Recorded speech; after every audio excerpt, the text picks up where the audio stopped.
Stuart had a new BMW. I shit thee not. This kid was pulling down some serious change.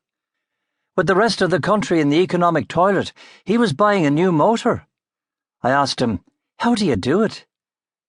Changing gear as we veered off from the main drag of Ayr Square, heading down to the docks, to Long Walk, opposite the Claddagh, he went, "Huh?" He knew. I said, "The new car." Perk of the job. Fucking with me. Then, to divert me, asked, "The party, what happened there? You and Reardon not going to be best buds?" Jesus. I snarled, "Stop talking like you're off the set of the Kardashians." Got him. We were coming up on the Spanish Arch, the Thai restaurant to our right. He spluttered, "You're familiar with the Kardashians?" Hard not to be. Like a virus there was no stopping. I went with, "I left early because parties without a Jameson are like Zen without the echoing yawn." Cheap shot, but you take what you can. Told him how as I was walking down Threadneedle Road, a limo had pulled up. Yeah, an actual limo. And a woman in her 30s offered me a ride home. In the American sense. She was, she said, Kelly, Mr. Reardon's PR director. It was starting to rain, so I took the lift, and kind of liked Kelly.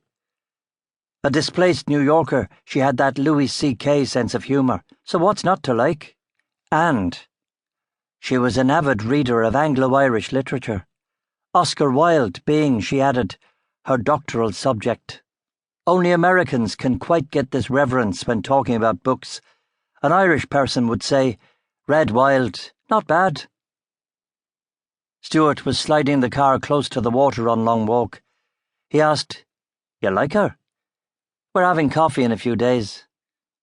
He wanted more, but we were right outside Peg Ramsey's office. No one could accuse her of false advertising. A large sign declared, "Loans." Stuart said, "Take it easy, okay? Hey, your idea to come. I'm saying fuck all." A no-frills office with a plain wooden desk, 4 hard chairs, and FX. Francis and Xavier, the Serbians in dark suits, looking like the bookends of a very bad novel. Their faces carried expressions of hard, uncompromising dullness. They had the appearance of being related by malignity. The only difference I could see was one wore a tie. The tieless one strutted over, growled, "Yes." Stuart said, "We'd like to see Mrs. Ramsey." The guy could care fucking less. Asked, "Why?" "Personal business." He'd been looking at Stuart like he wanted to eat him. Turned a lazy eye on me, said, "Ring. Make appointment." I said, "Hey, deliver the message. Keep the hard-arse act for someone who gives a shit." He was surprised, then a tiny smile. I saw him flex his body, then he took a breath, let it slide. Peg was a heft of a lady in her rough 50s, with a face that no makeup was ever going to conceal, a face that had learned hard, sustained it. A shitload of jewellery that rattled like a conscience when she moved, a smoker's pallor, that colour I know inside and out. She rasped, "Taylor, well, I'll be fucked." "Nice." I asked, "We met?" She made a T sign to one of the Serbs, then to me. "In my business, it pays to know the high-profile drunks." She let her eyes slide over to Stuart, said, "The Nancy I don't know."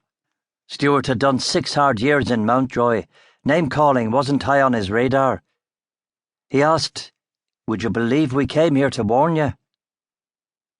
The returning Serb, tea on a tray, moved a little faster on the word warn.